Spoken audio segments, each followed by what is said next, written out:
1975.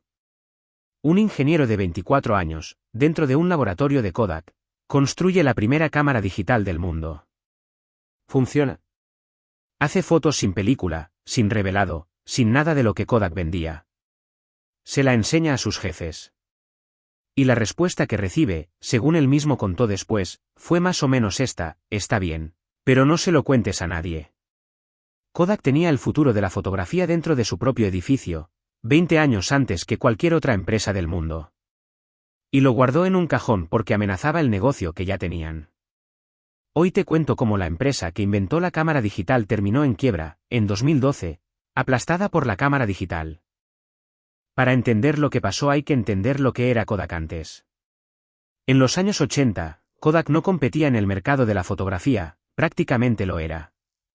En Estados Unidos llegó a controlar alrededor del 90% de las ventas de carrete y buena parte del revelado. La marca amarilla estaba en cada tienda, cada cámara de usar y tirar, cada álbum familiar del país.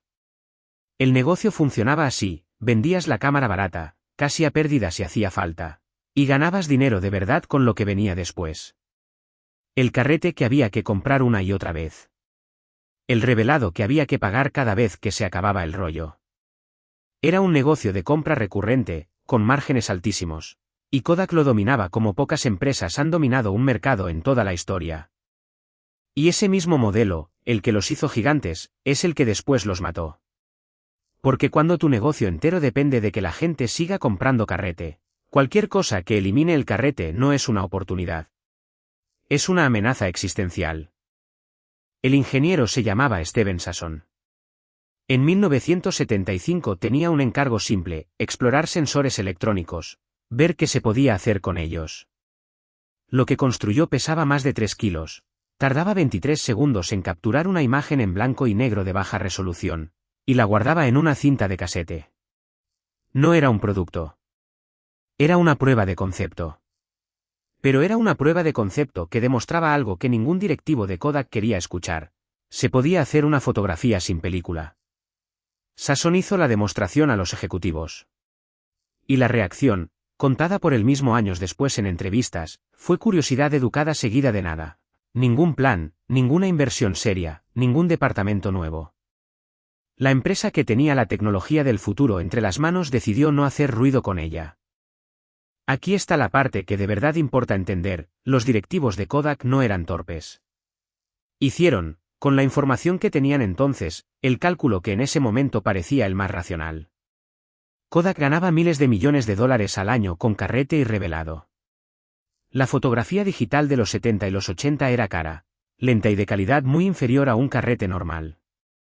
Si Kodak apostaba fuerte por lo digital, estaría usando su propio dinero para construir el producto que iba a destruir el negocio que generaba ese dinero. Ningún directivo quiere ser el que firma esa apuesta. El problema es que esa lógica solo funciona si el mundo se queda quieto esperando a que a ti te convenga cambiar. Y el mundo no esperó. Sony sacó una cámara electrónica en 1981. Canon, Nikon y después los fabricantes de móviles siguieron empujando la tecnología, sin la carga de tener que proteger un negocio de carrete que defender. Kodak tenía 20 años de ventaja técnica y los fue soltando, año a año, mientras protegía un negocio que ya tenía fecha de caducidad. Lo más duro de la historia de Kodak no es que no vieran venir lo digital. Es que si lo vieron, lo dijeron en informes internos, y aún así tardaron demasiado en moverse en serio. A finales de los 90, Kodak sí empezó a vender cámaras digitales. Llegó a ser, durante un tiempo, uno de los mayores vendedores de cámaras digitales de Estados Unidos. Pero seguía atrapada en su propio modelo de negocio, seguía necesitando que la gente imprimiera fotos, porque ahí estaba el margen que conocían, y no en vender solo el hardware. Mientras tanto, Internet estaba a punto de cambiar otra vez las reglas. La gente empezó a guardar fotos en el ordenador, después a compartirlas online, sin imprimir nada. Y ese golpe, el de dejar de imprimir del todo, fue el que Kodak nunca consiguió esquivar. Competían en cámaras contra empresas japonesas más rápidas y más baratas, y perdían el negocio de impresión al mismo tiempo, por dos frentes a la vez. En 2001 llegó otra señal que tampoco se supo leer a tiempo: Kodak compró Foto, una de las primeras plataformas para compartir fotos online, adelantándose a lo que después harían Facebook o Instagram con las fotos de la gente. La tenían. Y no la convirtieron en el centro de la empresa, cuando pudo haberlo sido.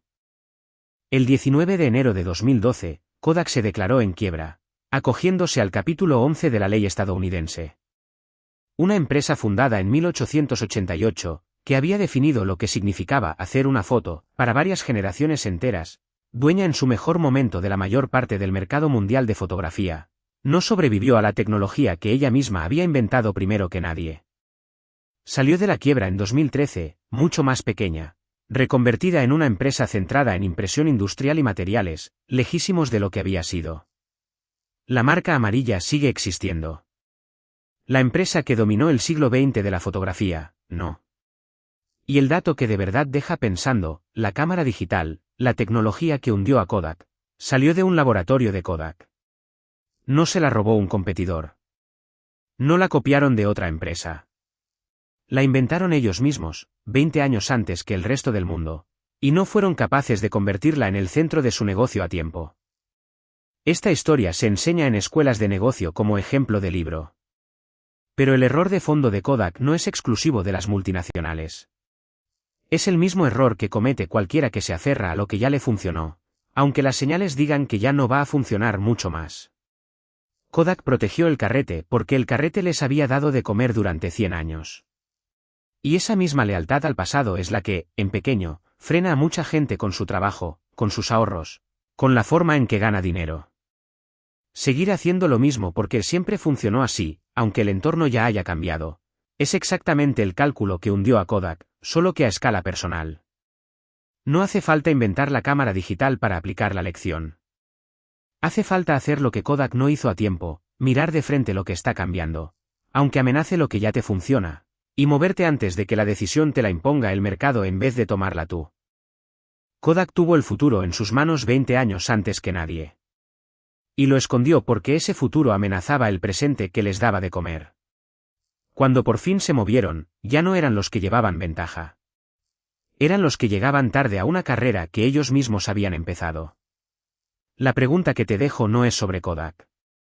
Es sobre ti. ¿Hay algo en tu forma de ganar dinero, o de ahorrar, que sigues haciendo solo porque siempre te funcionó, aunque en el fondo ya sepas que el terreno está cambiando? Si este vídeo te ha hecho pensar en eso, suscríbete. Cada semana un caso de estudio de una empresa que explica, sin humo, cómo funciona de verdad el dinero y las decisiones que lo mueven.